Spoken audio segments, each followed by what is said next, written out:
right, it is 8 o'clock. We'll go ahead and get started. Right? Mr. Chapa will do the Pledge of Allegiance and Kim will do the mission statement. I pledge allegiance to the flag of the United States of America and to the republic for which it stands, one nation, under God, indivisible, with liberty and justice for all. Honor the Texas flag. I pledge allegiance to thee, Texas, one state, under God, one and indivisible. TM Board Mission Statement. Through high expectations and equitable opportunity, TMISD will focus on the whole child by providing a safe environment and high-quality curriculum with diverse and enriching experiences. All right, so we're going to start with the public hearing, Texas Academic Performance Report, 2024-2025. Mr. President, members of the board, we have Dr. Sham, our Chief Academic Officer, presenting the required annual report. Okay. I'll have my assistant, she's going to be the clerk of us. Okay, so this is a required public hearing that we have to have every year. And basically what this is, essentially it's our district report card for the 24-25 school year. So once we get the presentation going, I'm going to go over the pieces of it that's required. Okay, so for those of you that are not familiar with the taper, again, essentially it's our report card. A lot of the information that's in this taper report has already been presented to our school board. It's about our student assessment, and it also includes PAIMS data as well. In addition to holding a public hearing, we also have to make it accessible on our website. So you can access this on our district website, or you can actually go to the TEA website where they have it in multiple formats. Tonight, the components of the district report that we want to focus on is our district accreditation status. We're going to talk about a little bit of the taper performance, PAIMS financial standard report, campus performance objectives, a report on violent or criminal incidents that have occurred in the year 24-25. Actually, let me take that back. That lags a year, so it's actually going to be 23-24. And then also student performance in post-secondary institution for high school. And then, of course, we always have to include the 24-25 taper glossary. So the first thing we want to start off is with our district accreditation status. Currently, for the 24-25 year, our accountability rating is a B. For 2020-25, special education determination status is considered needs assistant at this time. For the 2025 school year, we did not receive any distinction designations. Moving on to the Texas Academic Performance Report, specifically focusing on student data. What you're looking at here is the STAR EOC performance, STAR and the EOC performance, and what you're looking here is all subjects and grades combined. And so when you're looking at TMISD, the reason I have those arrows pointing up, we are doing better than the state and the region, but we are also doing better than we did the year before. For the meets at the grade level, we're pretty much the same. And then for masters, again, we're slightly below the state and the region, but again, that arrow pointing upward is saying that we are doing better than we did the year before, so we're making gains. The next two slides that you're going to look at, I really want you to focus on that, because that's kind of like a before and after snapshot. So the one that you're looking at here is data from 23-24. And what we like about this particular table is that we're tracking our students from year to year. So you're looking at the same students as they move through the grade levels. So this is data for 23-24. And this is the year that Mr. Van Maitre, we started implementing HQIM, which is high quality instructional materials. We started using math and reading, really focusing on those two core subject areas. And so there's a story behind this, our madness with our superintendent, trying to pinpoint and identify, how our students are progressing. I love it because he did it for like all the school districts in the region. And so if we move on to the next slide, you see nothing but a sea of green. So that right here, we're not just looking at just third graders every year, we're actually tracking our students as they progress through the years. And so what this data is saying is that we have momentum. Our students are performing, the meets and masters are increasing. And as they go from elementary to the middle school, they're getting stronger, like from 24 to 25. You see meets at 69, masters at 33. And one of the Texas goals by 2030 is that you want to have 90% of your students at approaches, 60% of your students at meets, and 30% of your students at masters. So eighth grade, as they progress through the years, they're hitting that target. So they're doing really well. Okay? Attendance, graduation, and dropout rates, we're doing excellent there. Again, the arrows signify that attendance rate is slightly below the state, but again, compared to the previous year, we're moving in the right direction. Dropout rate is the same, but we're still below the state and the region. And then if you look at the class of 2024 four-year longitudinal grad rate, we are well above the state and the region, and we're also doing better than we did the year before. College, career, and military readiness. This is an area that we are working on, but keep in mind, this data is 2 years behind. So we're looking at 23, 24, and so I can promise you next year, you're gonna see a huge increase in this area.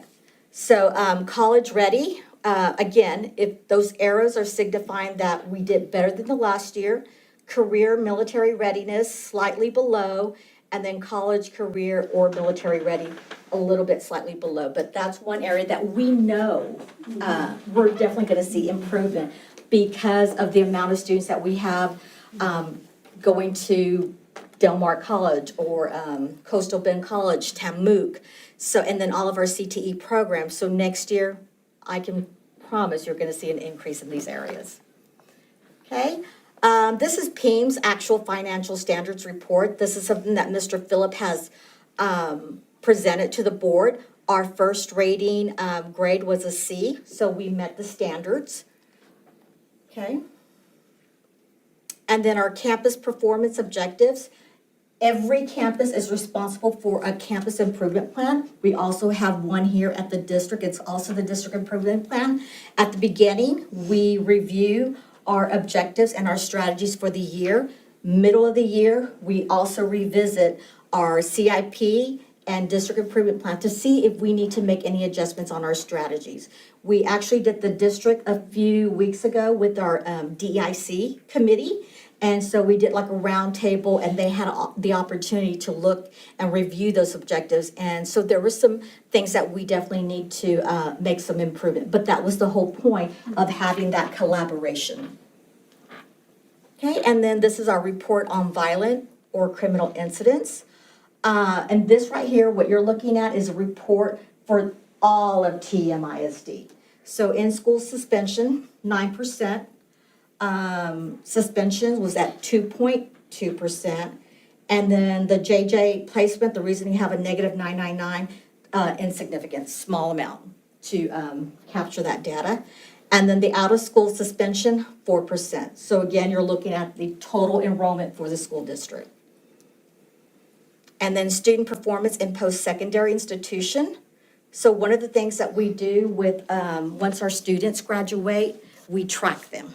And so what you're looking at is a chart of the number of students that are attending Del Mar College, the number of students that are attending Texas A&M University. So we have out of, I think it was like 260 or 276 high school graduates, 140 were able to be tracked.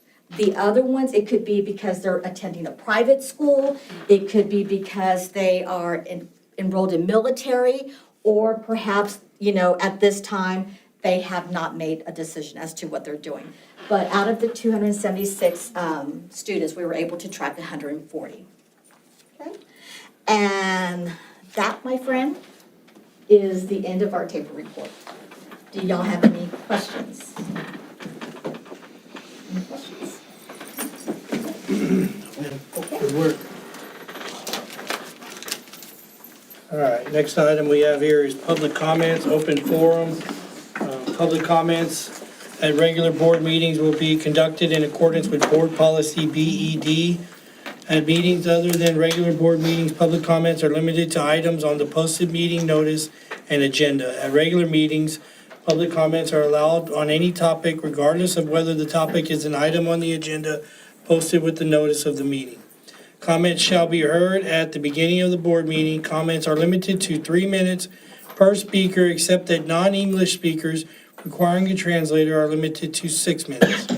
The presiding board officer may modify or waive these time limits as appropriate. Public comment shall not be used for personal attacks by the speaker against district employees or students. Speakers who engage in personal attacks or use insulting, profane, threatening, or abusive language during any board meeting shall be ruled out of order by the presiding board officer and may be escorted from the board meeting room. Any concerns or complaints regarding individual district employees, students, or parents must be resolved via the appropriate complaint process as stated in Board Policy BED Local. Pursuant to Section 551.042 of the Texas Government Code, no board member or administrator may respond to the member of the public regarding an item that is not on the agenda unless such response is recitation 2 of district's policy or statement of specific factual information. Okay, so we got one public speaker here, Mr. Edward Wells. Stand here or there? You can stand wherever you want, sir. Some people like to come up here, wherever. Good evening, everyone. My name's Edward Wells. I serve on the Calallen ISD Board of Trustees. I know it's kind of weird being here, kind of weird saying Calallen in this room, I guess. I've never been in this building. My wife graduated from TM, so I don't offer that information very much, but actually her whole family pretty much did, so I gotta be careful what I say around them. But no, I just wanted to come tonight. First of all, it's a pleasure to be your neighbor. I know my 3 minutes already started, I can't even find my notes, but it's a pleasure to be your neighbor and just to see a lot of the great things that, I don't even know if I saved it, but anyway, I can just go on the fly. But just to see the great things y'all are doing, a lot of things that I wish we could do or had the capacity to do on our board and district. But the CTE building is one thing that sticks out to me all the time, that I'm a big CTE guy. I didn't get a college education and went into law enforcement, but my family has a lot of welders and oil field workers and stuff. So the CTE stuff you're doing, I bring it up all the time to our leadership, and I'm like, we're behind. But anyway, just congratulations on a lot of that stuff, the bonds and things y'all are doing. It's great to see all that. Man, I wish I could find my note, but so that was the first thing. The second thing was, obviously I'm here speaking on my own behalf. I can't speak for the entire board. So it's just my personal opinion, but I've coached a lot of Little League teams and had TM kids. I've taught Sunday school. My kids are involved in the stock show. So our kids and both of our districts are intertwined a lot. And I think that, a lot of the things that we do are together, even if it's not intentional, are together. And the main reason I'm here is to ask you to vote in favor of the Senate Bill 11, which is the item number 8 on the agenda. Last Monday, we had our meeting regarding that, and we voted in favor to implement it. I know there's a lot of logistical uncertainties and a lot of policy things and a lot of things that the state hasn't pushed out yet to help districts pull that off.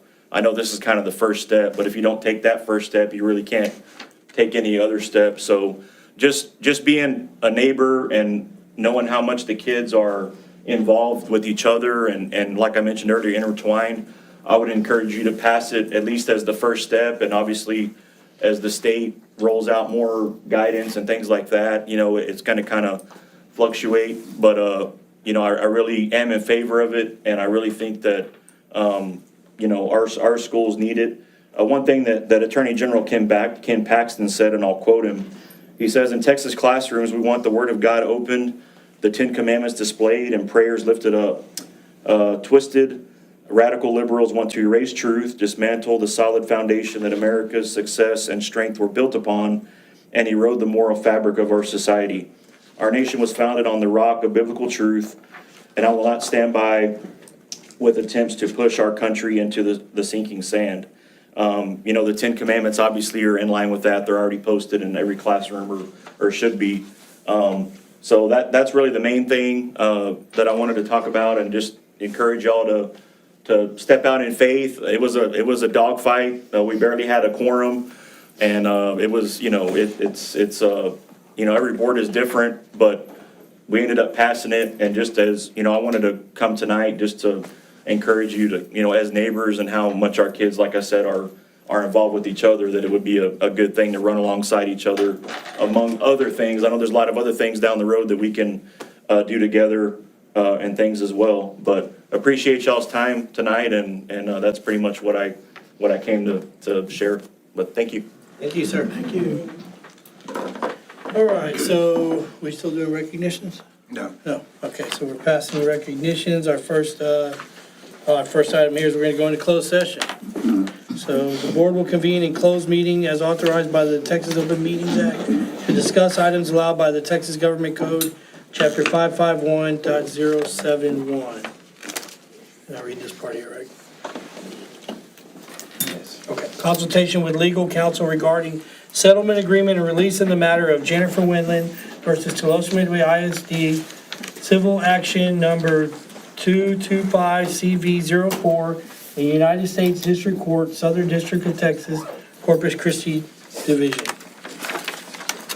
All right, so it is 8:16.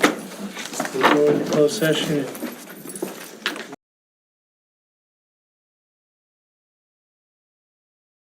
All right, it's 8:34. We're back from closed session.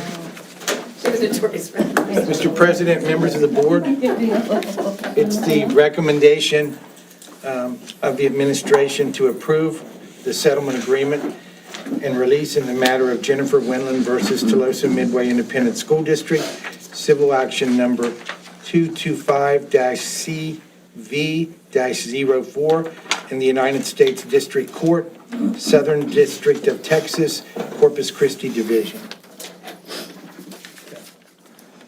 Do we have to do the motion and all that, right? It's not listed here, but, Yeah. okay.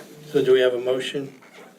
I'll make the motion that we approve the settlement agreement and release in the matter of Jennifer Wendland versus Tulosa Midway ISD, civil action number 225-CV-04 in the United States District Court, Southern District of Texas, Corpus Christi Division. All right, Mr. Chapa seconds. Ariaga votes yes. Leo Gonzalez? I vote yes. Rick Chapa? Yes. Brian Boone absent. Kim Boone? Yes. Marty Jimenez? Yes. All right, carries 5-0. Thank you, everyone. All right, next item here we have, our action item is discuss and consider approval of financial audit fiscal year ending 2025. Mr. Carroll? Good evening, everyone. This is asking you to approve our fiscal year 25 audit that ended last August. I have Mr. Frank Laverne here from our auditors, Green Grove CPAs, and he is not here. What's the Catherine's? I think they're Catherine's office, yeah, that's right, she took it. That's him. Get these so we can shred. Oh, yes. Oh, yeah. Remember that? We had to move it to. I forgot it. Yeah. So we can shred Sorry, they were in Catherine's office. This is Mr. Frank Laverne from our auditors. And I'll have them go over the highlights of the audit, and then if you have any questions for me or for the auditors, we'll address them.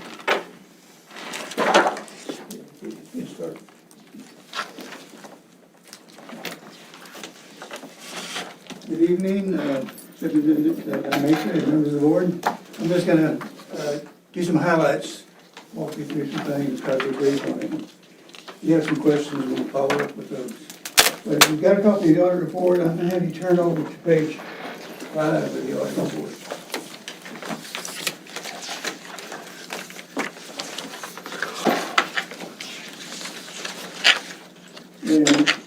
In the upper part of the report, this is the overall auditor's report, overall report for the audit. In the opinion section, second paragraph down, I'll read that. This is a good opinion for you. In our opinion, the accompanying financial statements referred to above present fairly in all material respects the respective financial position of governmental activities, the business type activities, each major fund, and the aggregate remaining fund information of Teloso Midway Independent School District as of August 31, 2025, and the respective changes in financial position and where applicable cash flows thereof for the year that ended in accordance with accounting principles generally accepted in the United States of America. So that's a good overall report for you.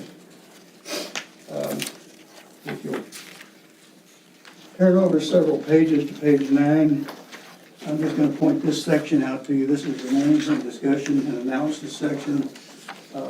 Your administrative office goes through and takes information out of the audit report. Also, it just gives various information on highlights for the district. So this is a good section to read in conjunction with looking at the financial statements themselves.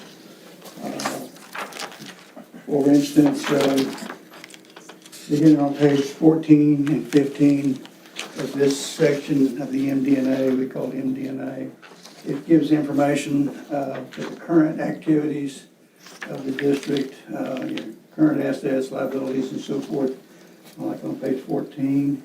And it does a comparison to prior year information. Also, the next page over on page 15 is a changes in net position. It's like an income statement for the district overall. And it brings together all your funds and shows the current year information with and comparison with the prior year, and then some variances to look at. So this is a good section to look at. And I'll have you turn on over and to the first financial statement itself. The first financial statement begins on page 21. This is called a statement of net position. The district maintains many different funds, but this page is kind of a snapshot of all those funds pulled together. And this is like a balance sheet. Statement of net position is like a balance sheet. It presents for all your funds, your cash, your assets, your liabilities, long-term debt, your investment and your capital assets, and then lastly down below your net position, and this is the equity of the district. That means your assets exceed your liabilities, so that your equity at year-end net position is $22,486,640. The largest portion of that is above net investment and capital assets to $31,524,965. Invested in capital assets net of debt and depreciation. Next page over, page 22. Again, this is presenting information on all your funds pulled together. This is like an income statement for the district, and it breaks out over on your left. It shows all the different functional areas that the district participates in, has set up. And in column 1, you'll see these are the expenses, which includes depreciation taken on buildings. Those are expenses in those functional areas. Those expenses are somewhat offset by program revenues, which is column 3 and 4. You have a little bit of revenue coming in that help offset those costs in those functional areas. But they're not adequate enough to cover it. Yes, you look at column 6, and that's the net of those first 3 columns. Almost all those numbers are negative numbers. That means you have to have other sources of income to cover these areas, these costs.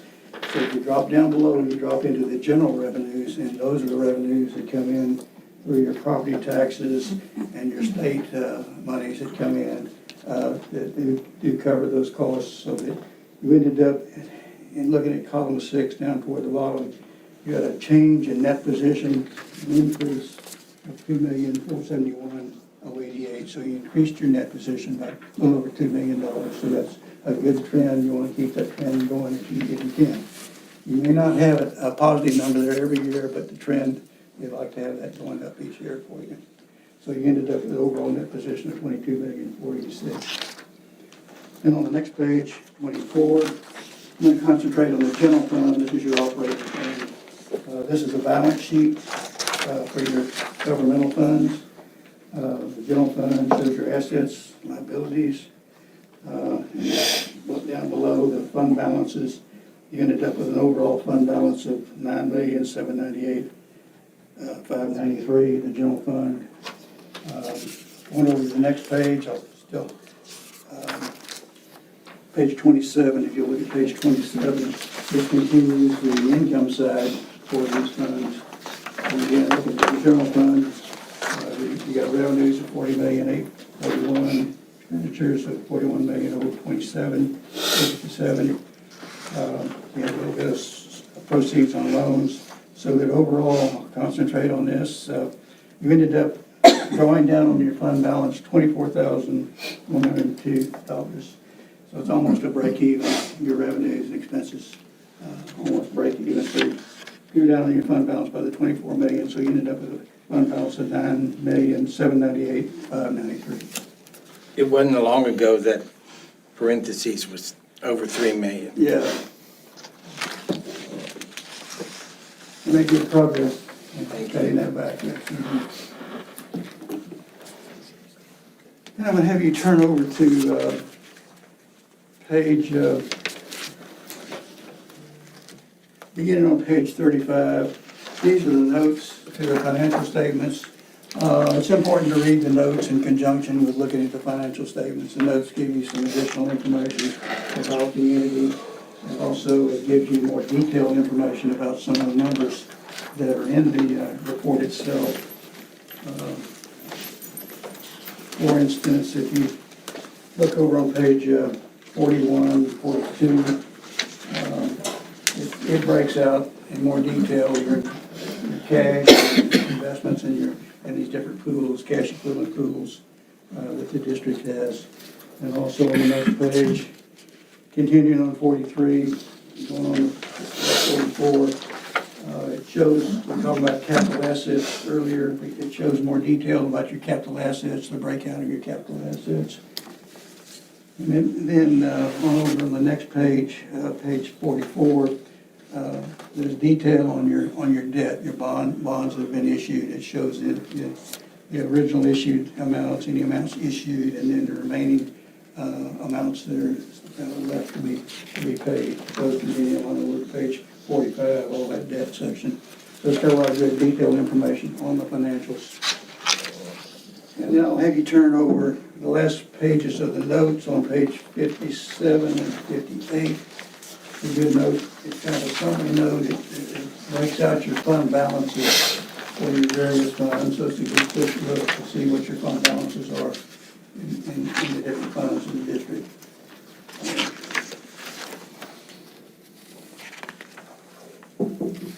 Then look at page 60. This is a budgetary schedule for the general fund, your operating fund. On page 60, it shows the budgeted amounts, it shows the original budget amount, the final amended budget amount, and then over to the column 3, the actual revenues and expenditures of the district. And then it gives a variance of what was budgeted as to what the actual was. And then I think I'll have you flip all the way over to page 78. This is a good overview to look at. It's called a schedule of findings and questions cost, but it kind of gives you an overview of the audit results. It shows the type of report issued, it's unmodified. That's a good report, it's not modified in any manner. No identification of any material weaknesses. Down below in the middle are federal awards. Since you expended more than $750,000 in federal funds, you're required to have what's called a single audit. That means we go in this year and select certain federal funds for testing for single audit purposes. This past year, we selected the child nutrition cluster, and we're looking at compliance with child nutrition and also internal controls related to that program. And again, there's everything was favorable there. And then lastly, since we're talking about federal funds, have you look over page 82 and 83. This is the schedule on page 82. Schedule of expenditures of federal awards. This page shows the various federal programs the district participated in spending in each one of those programs. She spent, on page 82, $4,587,936 in federal funds this past year. Be glad to try to answer any questions you might have.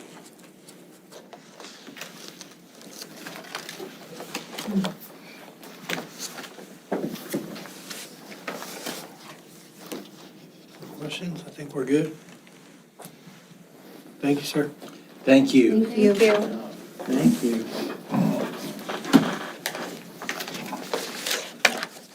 Mr. Carroll, Ms. Saldana, good job.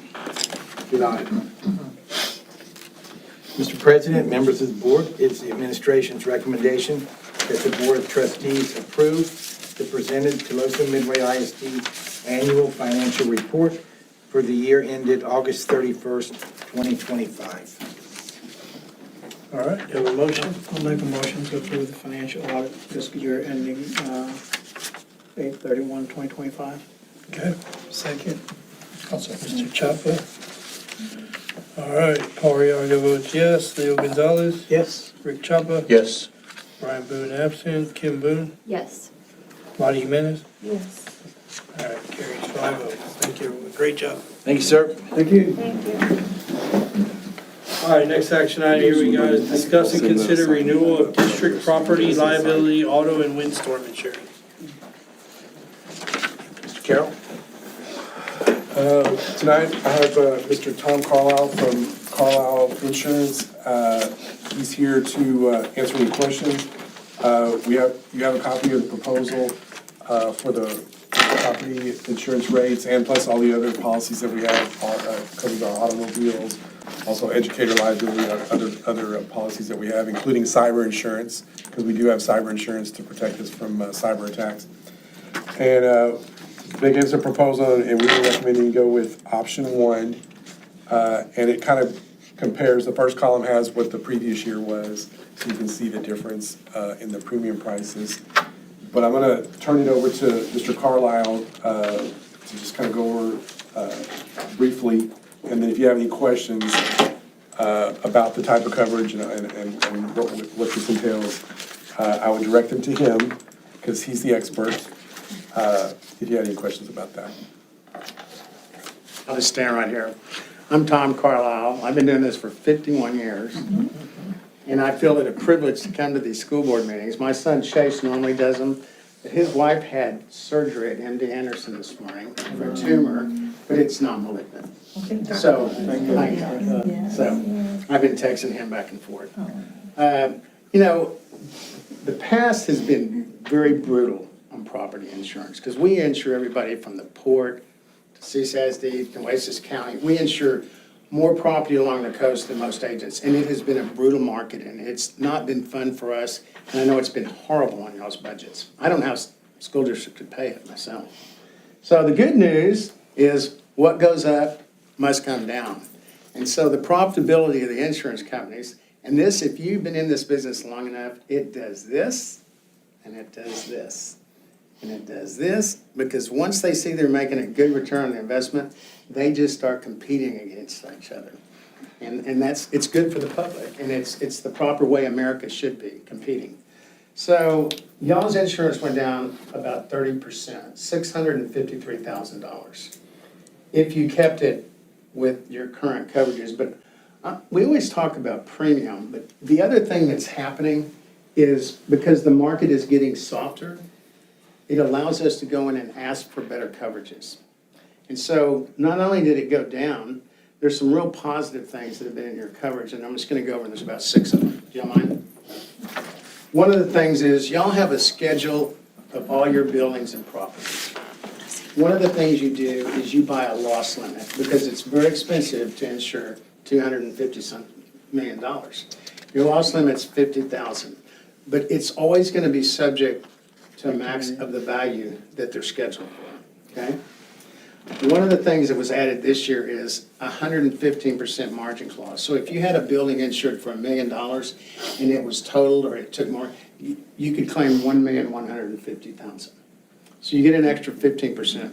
I'm not gonna say for nothing, but The other thing is, you go to building ordinance and law, and that can be a very expensive loss, depending on what happens to the building, because in Corpus Christi, if you have 50% of the building destroyed, the city does not allow you to rebuild. So you'd have to rebuild to total codes, and it's expensive today what happens. So that coverage also got increased.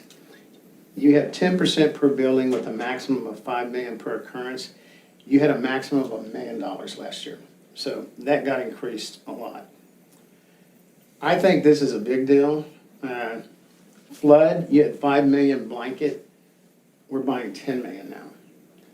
I'm not sure what y'all's flood situation is in this thing, but flooding seems to happen a lot more often than it used to this year. Bless you. Earth movement, you had 5 million, there's 10 million. I wouldn't say earth movements, we're not having earthquakes or anything. So that was a pretty easy one to get, I think. And then the last thing is, on named storm, wind and hail, you had 3% deductible per building of the value. Oops. With a minimum of 250,000. This year, it's 3% per building. Excuse me, your minimum was 800,000 last year. This year, it's 350. That's a very positive because of deductible amounts. I don't know if you've ever noticed it. On all other perils, if it was a fire or something, you just have 1%. I think those were the main changes. The marketplace is just gotten a lot better for property, and so we take y'all's account and others very seriously. My grandfather started this in 1925. My father took it over, and now I'm in it, and I'm retiring. We're actually part of a large brokerage firm called Acrisure. Y'all may see that name on us. And so the one thing we were taught, he was mayor of Alice for 20 years, that's where I'm from, is to have integrity and honesty.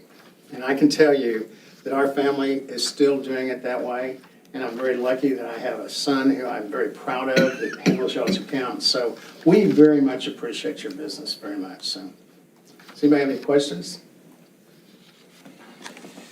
We've got new buildings that need good insurance on them. You have replacement costs on your building, so. Anything else? Hopefully, if there's not a hurricane, the rates will probably go down again next year. And then maybe at that point, y'all can think about buying a loss limit a little higher. But So let me say this to the board, because last year at this time, I made a commitment to go out for an RFQ. That didn't happen. That was a mistake on my part. I take full responsibility for that. When I met with Mr. Carroll several months ago, it was communicated that it was a very soft market with possible premium reduction of 30%. I was so excited, quite frankly, I forgot to do that. So that is on me. one of the things, if I could have 2 or 3 minutes, when y'all request quotes, which is prudent business, it is. The problem with property where we're located is it's catastrophe.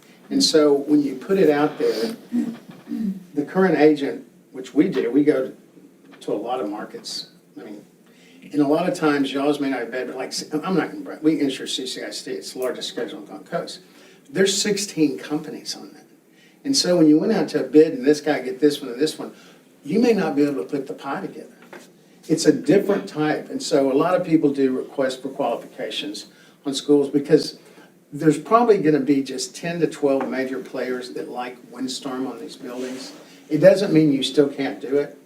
A lot of times, if y'all have ever done it before, if your agent's doing a good job, they'll come back and say, we have no quotes. They've been quoting through all of them, and so that happens. I'm not saying that you shouldn't, but that's what happens when a large schedule like this and other ones, the court chooses it by qualifications. So, but I can tell you this, that we very much treasure y'all's relationship. My son does. Y'all are wonderful people to work with. We're the lucky ones. Thank you, sir. Is that it? I think that's it. Thank you. I want y'all to know, I thought the meeting was at 6:30. I've been here that long. Sorry. My son forgot to tell me. Our apologies. No, it's his apology. Anything else? Thank you, sir. Thank y'all very much. Thank you. Have a good night. Good night. Okay, Mr. Phil, I do have a question. Yes, sir. Phil, how much do we earmark on the budget? Well, it's difficult to gauge. I think you have to remember, since this renews right in the middle of the year. Of Right. course, they always have it renew on March 1st because they know we have our tax money. Because everybody paid their taxes in January, so they know we've got the cash to pay in March. So 6 months, we prorate it. So 6 months of the higher premium is expensed in 1 year. And then in this case, this will help for 6 months of this fiscal year. Right. But I normally keep the insurance as, I pretend that we still had the high rate. I budgeted at the higher rate. So I'm gonna have a little bit of cushion, and I need all the cushion I can get in the budget, because we have a balanced budget, generally, but it's on a seesaw, and it's fluid. It's Yeah. fluid, and it's very delicate, but we're maintaining everything we did last year to keep everything, preserve our fund balance, and hopefully maybe even build it back up a little bit. But I went in this case, even though I was really counting, I was being assured that the premium would go down, I went ahead and budgeted as if it wasn't gonna go down. That's great. What he's not telling you is this, and she probably knows this better than anyone. When we're building the budget, and I know he's doing what he's doing, it gives me tremendous heartburn, because knowing that he's building that cushion in there, and I need every daggone dollar I possibly can to get us to where we need to be. But he does a really good job of understanding, and I have full faith. He's the best in the business. Believe it. So you won't make a budget amendment with this, you'll just wait and see if you can allocate any overage? Could I guarantee, or sir, underage? any savings that I have from this, I'm gonna need it to cover some other Yes. things. I'll give you an example. We're sending, I wanna say, Gabe's here, how many kids are we sending to state speech? 20 plus. Beyond district. We've got beyond district funds that are almost depleted, Okay. and we're not even through We're the in spring. February. And we're not even through the heavy spring season. Yeah. So, believe me, I've got other areas that I'm gonna need some help with, and that's where, once we get to the end of the year, I'll start, Shifting that around. moving, you'll see, if I do have to do an amendment, if I need to move money between functions, you'll see that towards the end of the year. That's a great reason to be moving money around. Yes, yes. Oh, yeah. Yeah, I about had a heart attack when kids. Carol told me how much the state speech was gonna be. But, hey, they made it to state, so we're gonna send them, we're gonna do everything we can to make sure they have a good trip and have a good competition. Well, look at what this board's done. They've reduced the deficit from 3.5 to 24,000, and we didn't touch any programs. We didn't cut anything. The employees, the 53 positions were all attrition. No one got told that they don't have a job anymore. And you were able to fund significant raises that weren't funded from the state, such as these people. I'm proud of that. I think y'all have to give yourselves credit too, because we didn't trim the budget. Y'all trimmed the budget No, by we- cutting where you could, and that gave everybody in the district heartburn. But we can't do anything without good governance, and that's what we have. Team effort, us and you guys. Okay. Mr. President, members of the board, it is the administration's recommendation to approve the continuation of the district's property, casualty, and educators' legal liability insurance coverage at the stated premium rates totaling $1,554,461. Option 1 is presented for the coverage period of March 1st, 2026 to March 1st, 2027. All right, you have a motion? I'll make a motion to approve the district property liability, auto, and windstorm insurance renewal as presented. Okay? I'll second that. Ariaga votes yes. Leo Gonzalez, I vote yes. Rick Chapa, Yes. Brian Boone absent, Kim Boone, Yes. Molly Jimenez. Yes. Carries 5-0. All right, the next item we have here is discuss and consider approval of the 2026-2027 TMISD academic calendar. Dr. Sham? Oh, okay. Hello, members of the board. Yes, tonight we are bringing to you the proposed 26-27 calendar for the next year. A little bit of background, this was a collaborative process. At the very beginning, we established a pre-calendar committee to set the parameters. From that point, we met with the student councils from the middle school and the high school. We also met with the superintendent advisory council. We met with principals, we met with the APs to get a lot of input. Based on the input, we did send out a survey to the staff in the district. We had actually a good response. We had 265 responses, and basically we asked them 3 questions. We asked them about the fall intercession, we asked them about the junior livestock, and then we also asked about the spring break, whether to have it with CCISD or to have it on our own. So based on that, those results, we were able to develop 2 calendars. So in your packet, you should have calendar A, and you should also have calendar B. So based on all the input and feedback, that's how those 2 calendars were created. From that point, what we decided to do, we decided to create a Google survey. We opened up that survey on February the 5th, and we closed it on February the 10th. The staff was allowed to vote just 1 time, and then we closed it, and then after we analyzed the results, calendar A won by 60%, calendar B had 40%. So tonight, we're asking for your approval to vote on calendar A for the 26-27 school year. Do you all have any questions? I can look at it, but which one's the one that, Calendar A? calendar A is the one that doesn't have the 11 weeks at the end of the year? Calendar That A, didn't lose the intercession? right, no, calendar A has the 4 weeks Has the same intercession? for the Christmas holiday. That was really the main difference. Intercessions are the same. Yeah. There's 4. Okay. So, Christmas holiday is what again? So if you this look is the at- longer Christmas holiday? yes, Yeah. yes. Yes. So if you look at EDA calendar was low, A, wasn't it? Yes. they're off for Well, 3 weeks, and then we left that fourth week as an intercession. Right. And so we had to do that because that also has, that also impacts the, like 222 calendars and the 217 The calendars. kids aren't coming back for 4 days Mhm. and then taking another week Right. off.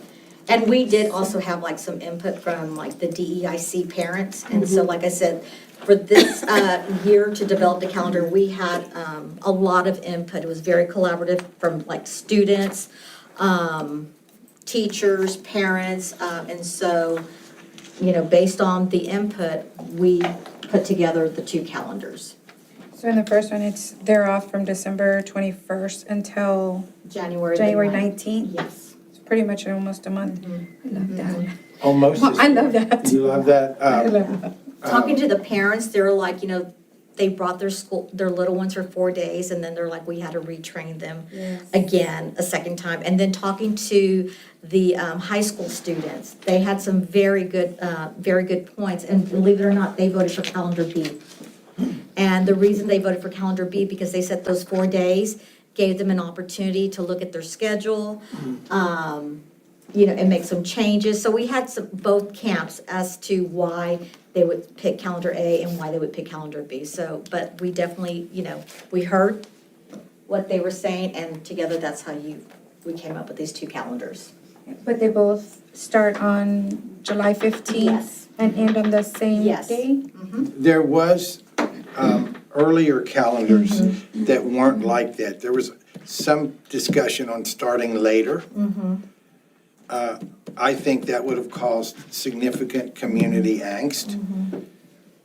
And it didn't survive through the process.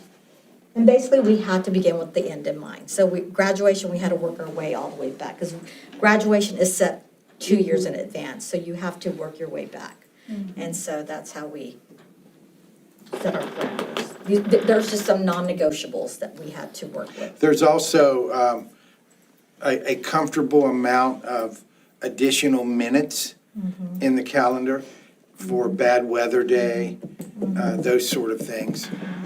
For example, right now, the secondary schools, which go to school longer than the elementaries, they have 11 days that we could be out of school and still meet our funding requirements. The elementaries, which doesn't go as long, have 6 days. And those are integrated into either calendar. We have to go to school 75,600 minutes. Wow. Yeah. When you say it in minutes, that's It used so to be many. days. You Right. used to have to go so many days, but now it's minutes. And both of these have Good Friday and Easter Monday off, right? Yes. I see that. The only input I had in this calendar is Martin Luther King. We have one holiday for minorities, and I feel like we should respect that since we're a school district. Absolutely. I totally agree. I think that's a good idea. All righty, any other questions? Just looking it over. We're hoping, we hadn't got there yet, that we can bring a 2-year calendar for you. With vacations for families. So there can be And employees. fair amount of planning. And that was brought to the table, but with next year, the STAR assessment moving to it 3 times a year, we don't know what that's gonna look like. So we're like, let's take this 1 year at a time, and then we'll see how it goes next year. Put one out and have to pull it back. And football, it doesn't look like we have any early release necessary because of our district. Now, that may change, we get into the playoffs, but for right now, the only early release day, and I'm sure it's on there, is the homecoming parade. I don't know what that date is, but it's on the calendar, isn't Yeah, it? it's on your calendar. We only had 2 early 15th. release. Yes, October 15th. yes, so that's already on there. And then after every intercession, we have that Monday off too. I see that. Is that on both calendars? Yeah. No, No? no, there was some variance between the two, because we had to make sure that we had 187 work days for staff, and then we wanted to kind of have the same number of instructional days for our students, which was 177 on both calendars. Any other questions?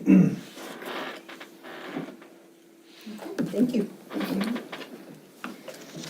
Mr. President, members of the board, the administration recommends that the Board of Trustees approve Calendar A for the school year 2026-2027.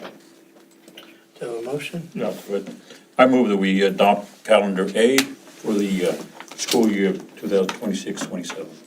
All right, Mr. I'll second that. Give a second. All right, Ariaga votes yes, Leo Gonzalez, Yes. Chapa, Yes. Brad Van absent, Kim Boone, Yes.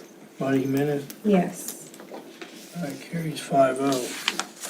Thank you, everyone. The next item is discuss action regarding resolution to adopt a period of prayer and reading of the Bible or other religious texts on each school day at every campus for students and employees pursuant with Senate Bill 11. Mr. President, members of the board, the requirement put forth by Senate Bill 11 is that you act on this before March 1st. I have the principals here, so you can ask them on any questions you may have towards compliance. Quite frankly, we've received little, if any, guidance from the state on if it is an affirmative action on what support we're going to get. But having said that, I'll turn it over for board discussion, and then we'll be available for any questions that you may or may not have.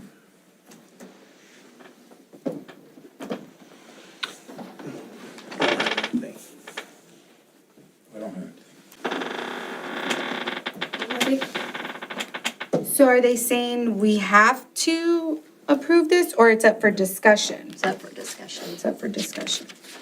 Okay, so I guess since nobody's starting, I guess I'll start. I can, and don't get me wrong, I believe in God, I have my faith. I just don't think it's a good idea to include faith in a public school. I think that if we want to have prayer in school, then we should have them, the students should be at whatever faith they belong in a private school for that. Because I just don't think it is fair to other religions if we're trying to just push one religion. Our school, it has different religions, and not everybody is the same. And I personally want to kind of keep church and state separate. That's just my opinion of it. I would hate if we were a different religion than what the school is making them pray. I wouldn't appreciate that from my children speaking. But again, like I said, it's not, I do believe in God, I have my faith, and it's the same as everyone else's, but I just feel that some of the other kids may not have the same religion, and I don't think it's fair to push that on them. That's my opinion. So I think SB 11 covers every religion and every study that can be done. And it's an opt-in and an opt-out program. So it is an opt-in, Yes, opt-out? because I read the bill. Okay. So it is a wide range. It's not a specific Christianity. It is a wide range for any religion that any child would follow or any So- teacher would follow. So how would that go if we have different religions? So what are we gonna make everybody say what religion they are and then go to certain classes as, kind of segregating them? Or how would this even go about? There hadn't been an information put out on how We it's gonna don't be know. handled. That's an unknown at this time. This is what I know. Regardless of how you direct us to follow, this team will get it done. That's what I know. Let me tell you another thing I know. My mentor was Sam May, who was a legend in Sinton. And I can remember him telling me on multiple occasions, because he was my predecessor, but he lived in the community and we would visit often. He would say, don't practice law in that office. And he would say, regardless of your personal opinions on issue, you represent the community. And you have to make decisions and recommendations that you believe are in the best interest of the community and the school district, not Steve Van Matry. And that has served me well.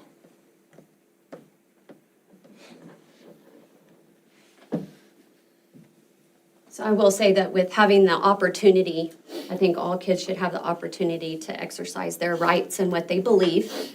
And I think with having Senate Bill 11, they're being given that opportunity, and it's an opt-in and an opt-out program, that if we have a bill giving our kids and our staff the opportunity to have that time during the day, I think that we should exercise that right. And for anybody that doesn't want to exercise that right, doesn't have to. So it's not going to be pushed on any individual. So is it like a whole class period, or is it like a 5-minute, quiet don't- time? Like what The is it bill all about? The bill doesn't We say. don't know. There is a possibility that we would have to extend the school day. And I don't believe we can count those minutes for instructional minutes. But again, there's been very little guidance. The slide deck that I sent you on Friday was sent to me from the ESC. That wasn't created by me or, Under connections? Yeah, Yes. New Connection. yes. and we have to make a decision today. We have to vote on it today. We have to vote on it today. Before March 1st. Mr. Dimitri, may I say something?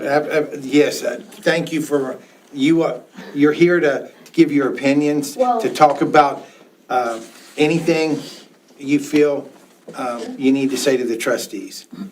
One of the things that I love about Toloso Midway, and I've been here over 20 years, is the strong sense of personal, what religion is brought into this district. And I say that we have a lot of students with really strong faith, and it's seen in the family and in the community.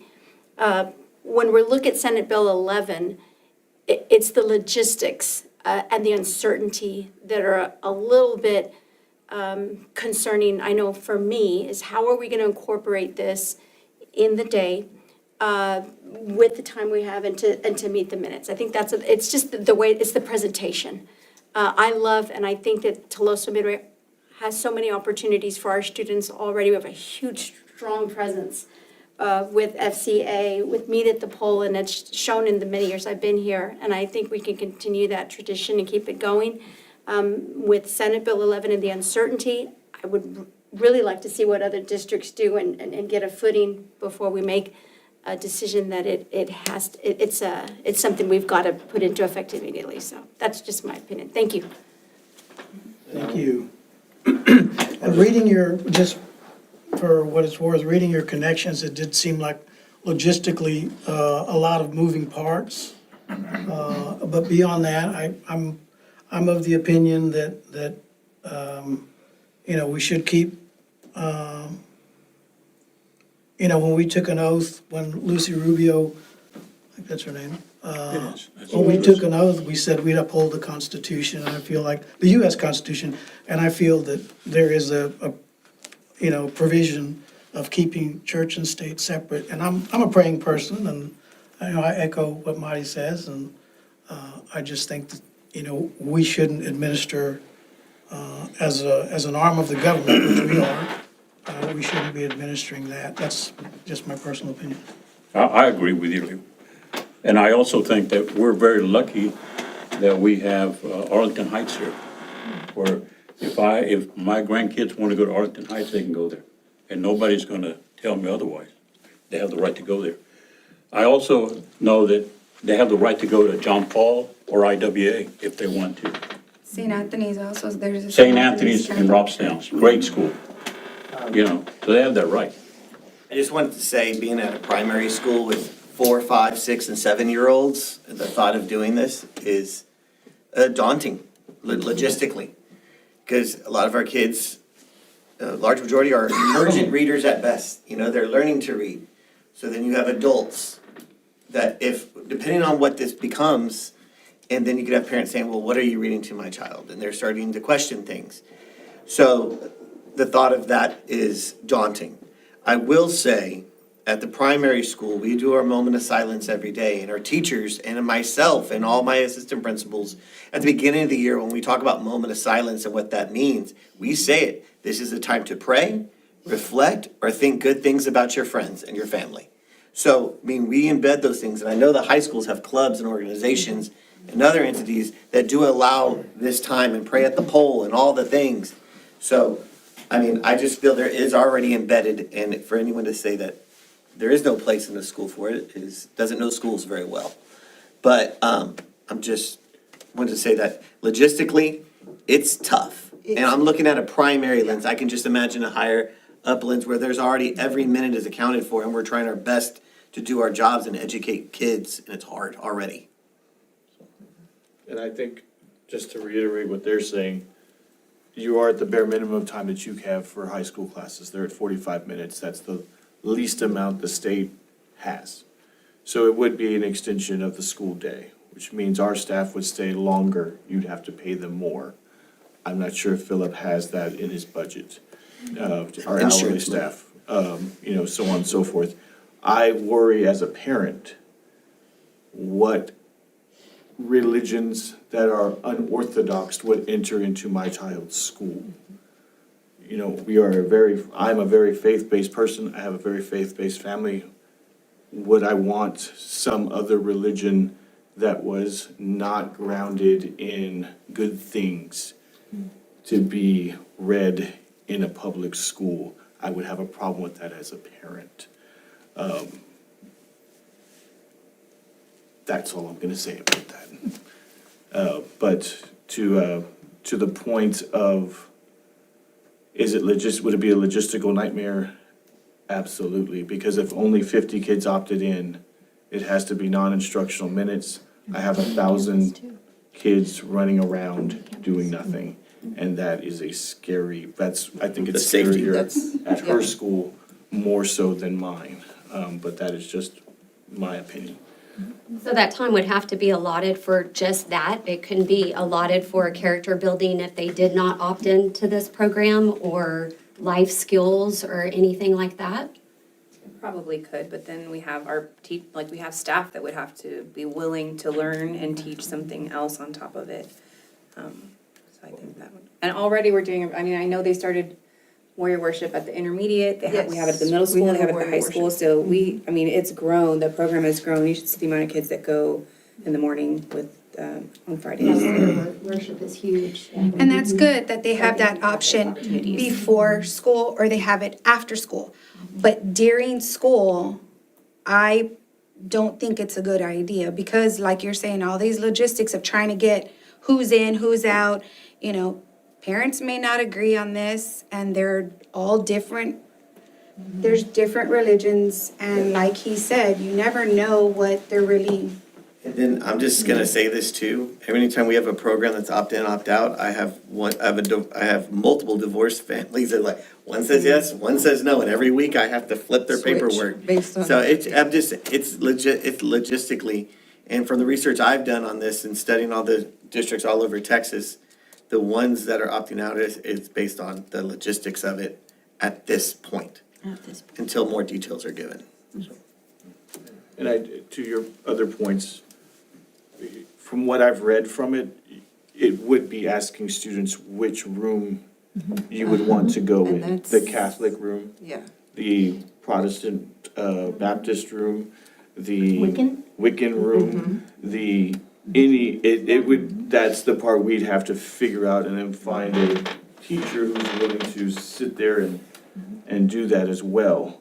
And that's if you have a teacher that is of that religion. No, we'd have to find. Yeah, that's what I'm saying. So you would have to find somebody for that specific religion and trying to get everybody in the right spot. You know, that's gonna be, but again, to me, And if there's a sub? there shouldn't be, it's church and state, you know, and like he said, if you want to have a religious education, there are numerous schools that are private that you can take your child to, you know, that you don't have to put it here. But The other thing I want you to consider is messaging. I haven't done a survey, but my guess is this is a strong, conservative, Christian community. And it would be incumbent on me, you, and the staff to communicate a consistent message that we're hearing tonight on the rationale for not moving forward with this. That can be done, but I don't want to minimize that process because a layperson would not understand, I don't think, or comprehend the nuances that's been discussed tonight. But we would also meet that challenge as well. There's some really good administrators that we're blessed with. Absolutely. And regardless of what the board chooses to do, we will find a way to either implement it or not implement it. Well, I haven't said nothing yet, but I think we have to respect everything y'all said today. I think the key to me is we're not keeping the religion out of the school. The religion is in the school. People are doing warrior worship. People are able to do the things they want to do. So we're not necessarily keeping the religion out. We are, to me, it's where is the value? right? Is the value going to be that people can get together and pray? Great. As he said earlier, they can go to schools if they want to, you can also go to churches if you want to pray, that. I like warrior worship, I love all that. I think everybody in this room is deeply rooted in faith. But to me, we're here to do what's best for the kids, the administration, and I think listening to y'all, you bring up some very valid points that if we do vote this in, we could have a storm on our hands that we maybe didn't think all the way through. Because there's too many, so I guess ultimately what I'm trying to say, there's too many uncertainties for me right now to add to y'all's plate. We already make you stay late for board meetings. We already make you do all these things. So I don't think, that's just where I'm at. I mean, I think it's a great idea. I think, anytime you can bring, people together for faith is great. But I think we have to listen to our administration and the impact it's gonna put on kids and the toll it's gonna put on you all. So that's kind of where I'm at. I think the frustration is them putting out legislation like this and having us vote on something and not giving any direction on how to implement it. And that's what causes all the frustration. Oh, yeah, and then like he between says, a everybody. lot of people don't realize it, and then, we vote it down, they say, oh, well, you're this, or you're that. Well, that's not necessarily why we No, voted down, or totally we not. voted up, well, you didn't do this. Yeah, you can't win when they don't give you guidelines. We can't win. Tonight, So it can't nobody be tabled wins. until we have more logistics. It has to be a vote. As I see the requirement, there has to be a vote by March 1st, one way or another. I think we ought to vote for it tonight. Let's go for it. And what the vote would be to either adopt the resolution or to not adopt the resolution. Which can be adopted at another time, I don't know that either. so. That's another area of ambiguity. So, based on, you pay me to make a decision, not to stay neutral. Based on what I've heard from the majority, the consensus of the board and the administration, it's the administration's recommendation that you not approve the resolution. Okay, do we have a motion? I'll make a motion. So do we still have to vote, right? Yes, We you have have to to have a vote. motion and a second. But there won't be a resolution if you vote in that direction. I'll If you second. vote towards it, then there'll be a resolution. I second that. Okay. Ariaga votes. So I'm voting, if I say Yeah, yes, I'm explain. voting to say no. Not adopt. Not to adopt Okay. a policy. So not Ariaga to votes adopt. yes. Leo Gonzalez?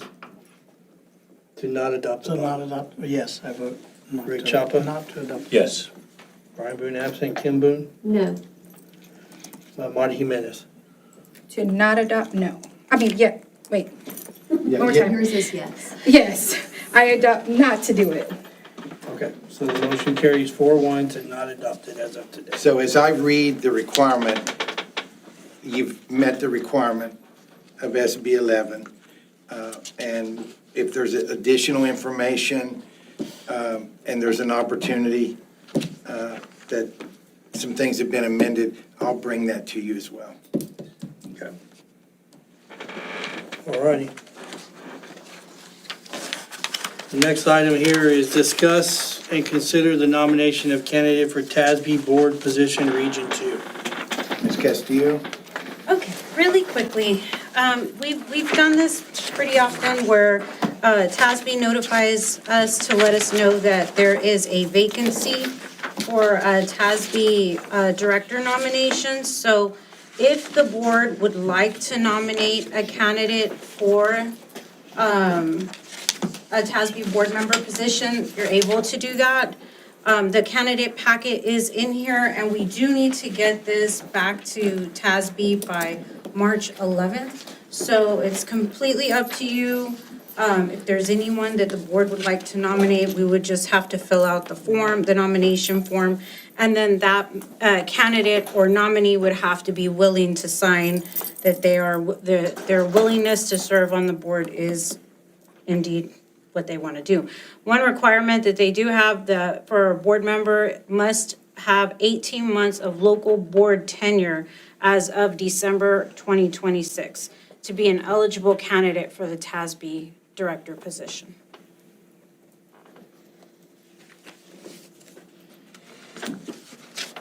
Anybody want to? Some more public service? You don't have enough What's the public pay? service? Same thing you're getting now. I'm like this. So I don't think we have any nominations. Okay. So do we move on from that? Yep. Stephanie, okay. Yep. All right, so the next, we have to do this one, right? It's not highlighted, but to discuss and Yes. consider, okay. So the next thing here is discuss and consider approval consent agenda informational items. Number 1, check payment register. Number 2, tax collection report. Number 3, budget amendments. Number 4, financials. Number 5, enrollment report. Number 6, regular and special called board meeting minutes. All right, Mr. President, members of the board, it's the administration's recommendation to approve the consent agenda items as presented. All right, do I have a motion? I'll make a motion to approve the consent agenda items as presented. I'll second that. All right. Ariaga votes yes. Leo Gonzalez? Yes. Rick Chapa? Yes. Ryan Boone absent. Kim Boone? Yes. Yes. Marty Jimenez? Yes. All right, carries 5-0. And that is the last item on the agenda here. So we have future meetings, March 16th, 2026, regular board meeting. Do we have a motion to adjourn the meeting? Can we hold off on the closed session till we have the full complement Yeah, of that's the board? what, Is yeah, that we had okay talked with about y'all? that. Yes, sir. Okay, good. Okay, do we have a motion to adjourn? I'll make that motion. I'll second that. Mr. Chapa seconds, Ariaga votes yes. Leo Gonzalez? Yes, I vote yes. Rick Chapa? Yes. Ryan Boone absent. Kim Boone? Yes. Marty Jimenez? Yes. Motion carries 5-0. And Thank we you, don't everyone. have a board meeting next Monday. You've had 3 in a row. Yes, we have. Thank you, everyone. Thank you. Thank you.